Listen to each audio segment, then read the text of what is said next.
How many more videos do we need about how cooked the gaming industry is? AAA is dead, games are trash, microtransactions ate my grandma.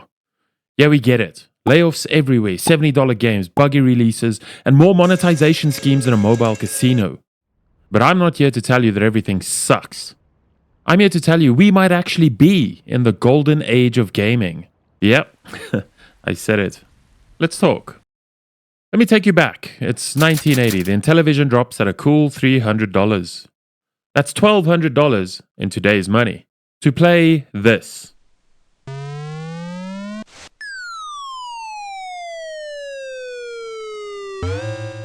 By 1985, the Nintendo Entertainment System hit shelves for what would be $534 today. But games? $90 to $150 each, adjusted for inflation. So when people rage about $70 games today, I get it, but games have always been pricey. And what do we get now? Back then, $150 for a tiny pixel blob jumping over another blob. Today, $60 for this.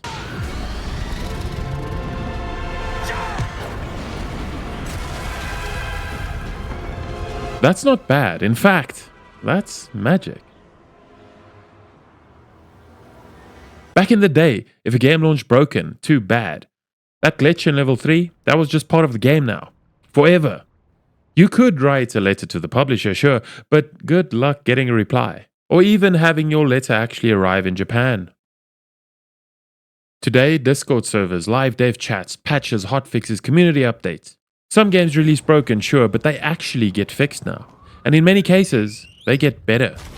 I'm looking at you, Cyberpunk. Stardew Valley launched in 2016. It's still getting free updates 9 years later. Minecraft had how many updates? And Kenshi? What about Terraria? These are the games that shape the future, not AAA. Because they're the ones that embody the true spirit, passion, and love that makes games great. AAA studios are a mess.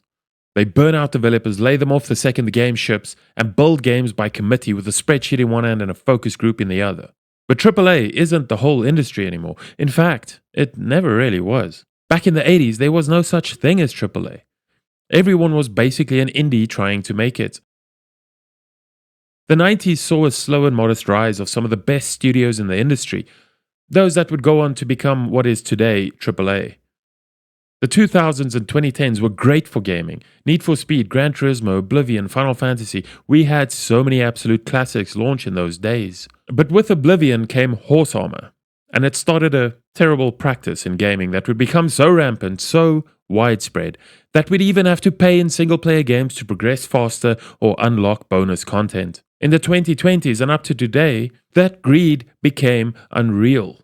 Titles and directions are decided by suits in a boardroom, not passionate gamers. It's all about seed capital, exits, and excess cash, lavish lives, and gigantic profit margins. The passion is gone. It's over, right? Not quite. You know who isn't run by corporate suits? Indies, small teams, passion projects.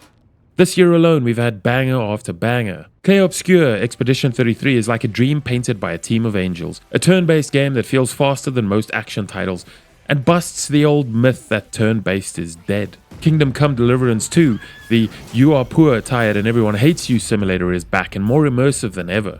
This game is gorgeous. The Precinct just dropped a few days before recording this, the best cop simulator I've ever played, from a small indie team. Schedule 1? I mean, if you haven't heard about this game, you should probably leave your cave sometimes. It's cheap, addictive, and already has hundreds of thousands with countless hours in the game. And there's another game I'm playing right now that I'm not allowed to talk about yet, but it's yet another fantastic game from a small team that has me absolutely hooked. All of these under $50, some of them under $20. And they offer hours, dozens of hours of gameplay. Expedition 33 might be the best game in generations. And the worst part of all of this is you can't play them all unless you're chronically unemployed. And if you are, well, hey, at least you have time to game. A dying industry doesn't produce gems like these. A dying industry produces slop, of which there is plenty, but the passion lives on. And we'll keep getting bangers like these, and they will always stand out. Let me rewind for a second. The first time I really fell in love with gaming was when I got my PlayStation.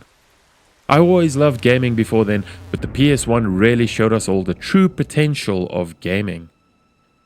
I remember firing up Final Fantasy VII, To this day, the greatest game ever made, in my humble opinion. But, wait a sec. Is this really what it looked like? Yeah, the story is mind-blowing. The characters, the world, the music, the passion just oozes from every screen. But let's be real. By modern standards, this is all mostly nostalgia. The blocky graphics, the turn-based battles, the clunky UI. We remember it as perfect because of what it meant to us, not because it was flawless. And that's true for so many old games and gamers who claim that the 80s or 90s or even 2010s was the golden age of gaming. Police Quest 1, a masterpiece. If you're okay with typing look body 900 times. Mario, an icon, a legend, but not an award winner by today's standards. Morrowind, boy, that's aged badly. We loved these games because we had nothing else. Back then, we were thrilled to play whatever we got. Simplistic, mind-numbing, repetitive, that was just the deal. Today, we want deep mechanics, rich stories, balanced combat, gorgeous visuals, seamless UI updates, post-launch support, no bugs, and ideally all of this for under $20. But that's not entitlement, that's just evolution. Our standards have risen, and games have risen with us. And here's the real kicker, even today, it's not about next-gen graphics or ray tracing or AI-driven NPCs. It's about fun. Dave the Diver doesn't have ultra-realistic lighting and next-gen 451 Cybertronic ray tracing or whatever the hell. But it's one of the most fun games I've played in years. The gameplay loop is tight, it's joyful, and that's what matters. The pixel art is gorgeous, I'll admit, but it's not Unreal's latest true-to-life graphics. And we keep getting these amazing games from small studios. Golden age, I tell you. Here's another thing that no one talks about. We're not just buying games anymore, we're shaping them. Got a suggestion? There's a good chance the devs are actually listening. Post a bug on Discord, it's patched in a week. Suggest a feature? It might show up in the next update. In Baldur's Gate 3, fans pushed Larian to improve endings, and they did. That kind of feedback loop didn't exist 10 years ago. Today, it's normal. We are co-creating the games we love. How cool is that? I've recently played Once Human again, and it's barely recognizable. There are nightmare silos now, a lunar eclipse every night, gameplay tweaks, and so much extra stuff. It's really growing as a game. On top of this, we have mods now. So any game you buy can potentially be improved by the community, beyond all imagination. We are in such an amazing era of gaming, and modding is becoming more and more accessible by the day. I'm telling you guys, we're in a golden age. We just don't see it. AAA might be crumbling under its own greed, bloated budgets, stockholder pressure, sequel fatigue, but gaming itself, the soul of gaming, that's alive and well. It's just moved. It lives in tiny studios, solo devs, AA teams punching way above their weight. The best game I played last year cost me nothing, and I happily bought the Battle Pass just to support it. So, my dear friends, we're not at the end of gaming. Gaming isn't dead or cooked or whatever. We are in the midst of a golden age. So the next time you see a doomsaying Reddit thread or a YouTuber screaming about how gaming is dead, leave a hopeful comment. Share something amazing you played. Shout out an indie dev. Hype up the good stuff. Because there's so much of it right now and it deserves to be seen. Let's stop pretending the sky is falling and start realizing we're flying higher than ever. And that's all I have to say. Stay positive, and I'll see you next time.